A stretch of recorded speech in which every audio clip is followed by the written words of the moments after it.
नमस्कार, मैं हूं नारायण शर्मा और आप देख रहे हैं AINS न्यूज 24 चैनल। अब खबरें विस्तार से। कांग्रेस के राष्ट्रीय नेता राहुल गांधी ने रायबरेली में चुनावी सभा को संबोधित किया। इस दौरान उन्होंने संविधान की किताब हाथ में लेकर संविधान में रायबरेली के योगदान को बताया। उन्होंने कहा कि संविधान का कॉन्सेप्ट रायबरेली की जनता ने ही दिया था, लेकिन अब भाजपा वाले आपकी सोच पर और इस संविधान पर आक्रमण कर रहे हैं। राहुल गांधी ने कहा कि संविधान के चले जाने से देश को बहुत बड़ा नुकसान होगा, जिसका सीधा असर आम जनता पर पड़ेगा। रायबरेली ने ये जो संविधान बना है, इसकी जो लड़ाई थी वो रायबरेली में शुरू हुई थी। ये आप भूलिए मत। जवाहरलाल नेहरू जी यहां आए थे, 100 साल हो गए। यहां पे किसान का आंदोलन हो रहा था, किसानों को अंग्रेजों ने गोली मारी थी। और अगर आजादी की लड़ाई शुरू हुई और संविधान का कॉन्सेप्ट हिंदुस्तान को मिला, तो रायबरेली की जनता ने, रायबरेली के किसानों ने, रायबरेली के युवाओं मजदूरों ने दिया था। और अब ये आपकी सोच पर और इस संविधान पर आक्रमण कर रहे हैं। और ये भी याद रखिए,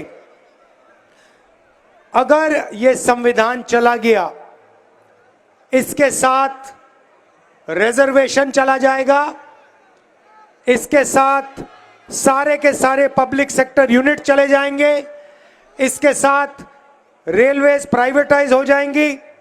और आज जो गरीबों के सामने रोजगार के रास्ते हैं, वो सारे के सारे बंद हो जाएंगे। और अदानी की, अंबानी की सरकार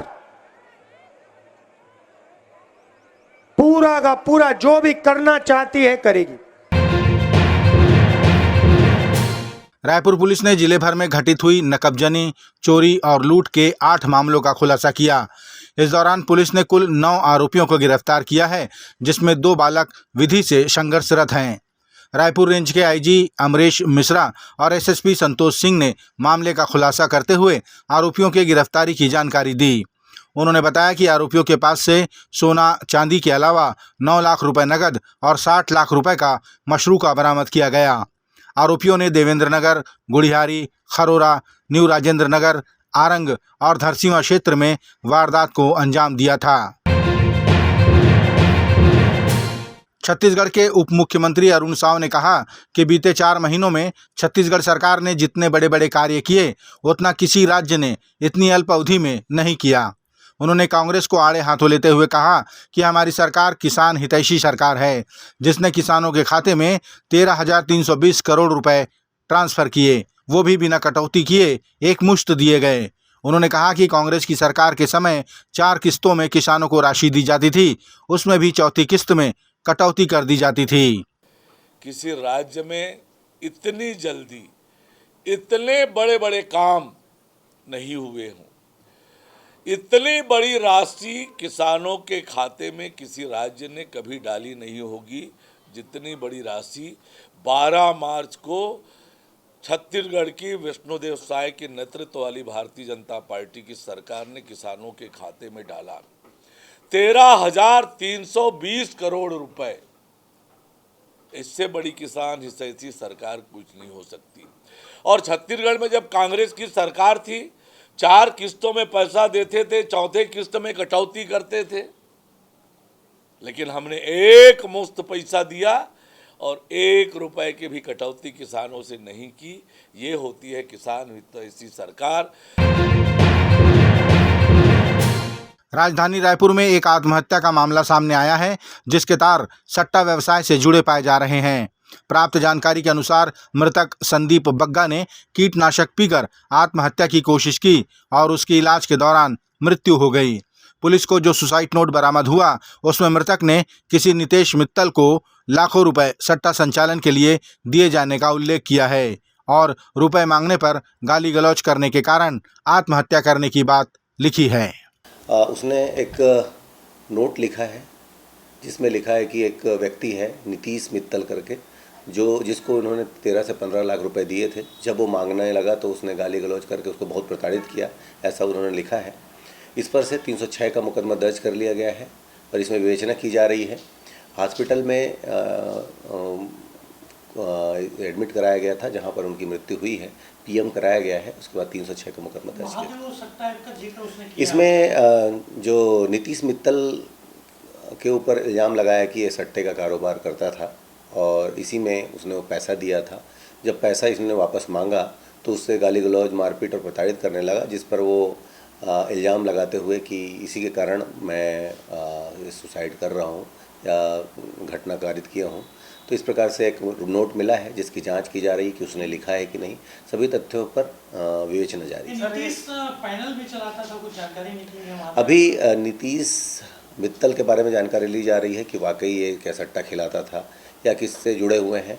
अन्य थाना क्षेत्र से भी जानकारी मांगी गई है कि कहीं और भी ये इस प्रकार के अपराध में संलिप्त तो नहीं रहा है।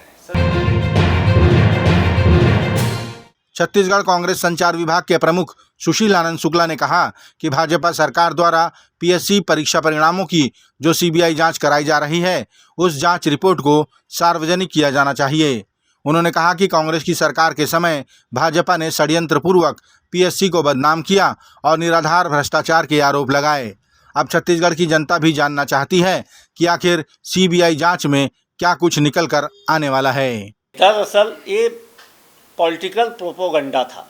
छत्तीसगढ़ लोक सेवा आयोग में हमारी सरकार के दौरान किसी भी प्रकार का कोई भ्रष्टाचार नहीं हुआ था, कोई अनियमितता नहीं हुई थी। भारतीय जनता पार्टी ने इसको छद्म रूप देके भारतीय जनता पार्टी ने षड्यंत्रपूर्वक छत्तीसगढ़ पीएससी की छवि को खराब करने के लिए उसमें भ्रष्टाचार की बातें की, पीएससी से उसकी सीबीआई से उसकी जांच कराने की बात की। अब सीबीआई से जांच करा रहे हैं और जो जांच करा रहे हैं उस चीज़ का हम मांग करते हैं उसको वाइट पेपर के रूप में सामने लाया जाए। उस जांच रिपोर्ट की सारी चीज़ें जो आरोप लगाया है वो आरोप सामने आना चाहिए। रायपुर पुलिस द्वारा चलाए जा रहे अभियान यातायात की पाठशाला के अंतर्गत दुपहिया वाहन चालकों को लगातार समझाइश दी जा रही है और उन्हें यातायात के नियमों की जानकारी देते हुए उनका पालन करने को कहा जा रहा है। आज भी राजधानी के सरस्वती नगर थाने के पास यातायात की पाठशाला का आयोजन किया गया, जिसमें पुलिस अधिकारी ने वाहन चालकों को हेलमेट सहित तमाम नियमों के बारे में बताया। उन्होंने वाहन चालकों को समझाया कि शराब पीकर वाहन चलाना स्वयं के लिए और दूसरों के लिए भी कितना खतरनाक साबित हो सकता है। ये थे आज के प्रमुख समाचार। आप देख रहे थे हमारा लोकप्रिय यूट्यूब चैनल AINS न्यूज़ 24। अब हमें इजाज़त दीजिए। कल तक रोजाना की ताज़ा खबरों के लिए आप देखते रहिए हमारा लोकप्रिय यूट्यूब चैनल। हमारे यूट्यूब चैनल को लाइक, सब्सक्राइब और बेल आइकन का बटन दबाना ना भूलें। नमस्कार।